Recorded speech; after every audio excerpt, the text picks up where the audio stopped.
ബാലൻ. മലയാളത്തിൽ ഒരുപറ്റം ഹൈ ക്വാളിറ്റിയിലുള്ള ടെക്നീഷ്യൻസ് ഒരുമിച്ചൊരു സിനിമ.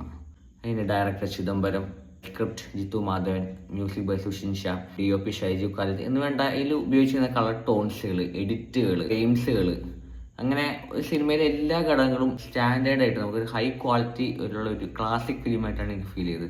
ആക്ച്വലി ഒരു എന്റർടൈനർ മോഡൽ പടം എന്ന് പറഞ്ഞാൽ ഒരു ഡ്രാമ കൈൻഡ് ഓഫ് മൂവിയാണ്. അമ്മയും മകനും തമ്മിലുള്ള ഒരു ബന്ധത്തിന്റെ അതിന്റെ ഇമോഷൻസ് അതാണ് ആക്ച്വലി ക്യാരി ചെയ്ത് പോകുന്നത്. അവരുടെ ഒരു യാത്രയാണ്. യാത്രയിൽ പല ക്യാരക്ടേഴ്സും പല സന്ദർഭങ്ങളും വന്ന് പോകുന്നുണ്ട്. കുറെ ചോദ്യങ്ങളൊക്കെ വെച്ചിട്ടാണ് ഈ സിനിമ തീരുന്നത്. പക്ഷെ അവരുടെ യാത്രയാണ് ആക്ച്വലി സിനിമ കൊണ്ടുപോകുന്നത്. എടുത്തു പറയേണ്ട ഇതിലെ പെർഫോമൻസുകളാണ്. ഈ ബാലനായിട്ട് അഭിനയിച്ച ആദിശേഷവും ഫർസാന, അതുപോലെ ഒരു അമ്മൂമ്മയുണ്ട് ഫസ്റ്റ് ഹാഫിലൊക്കെ വന്നു പോകുന്നൊരു അമ്മൂമ്മ. അവർ എത്ര കിടുവായിട്ട് പെർഫോം ചെയ്ത് അതുപോലെ എടുത്തു പറയേണ്ടതാണ് നമ്മുടെ ലാൽ ജൂനിയറിന്റെ പെർഫോമൻസ്. ടൊവിനൊക്കെ ഇങ്ങനെ പെർഫോം ചെയ്ത് നമ്മൾ വിചാരിച്ചില്ല. ആളുടെ ഒരു ഫിസിക്ക് എന്നൊരു വ്യത്യാസമാണ്. നമ്മൾ നോർമലി കാണുന്ന ഒരു കൈൻഡ് ഓഫ് ടൊവിനോ ക്യാരക്ടർ അല്ല. പക്ഷെ പുള്ളി എത്ര രസമായിട്ടാണ് ചെയ്തു വെക്കണേ. ഇതിൽ ഓരോ ക്യാരക്ടേഴ്സിനും ഡെപ്ത് ഉണ്ട്.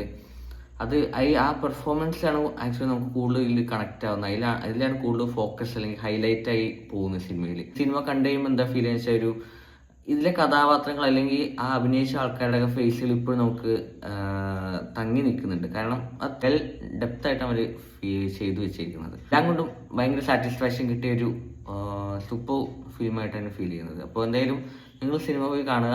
Normally Manjummel boys, Janeman kind of Chidambaram movies അല്ല ഇത് വേറൊരു ടൈപ്പ് ഓഫ് മൂവിയാണ്.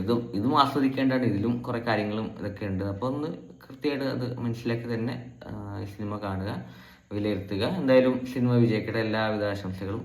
Just go and watch.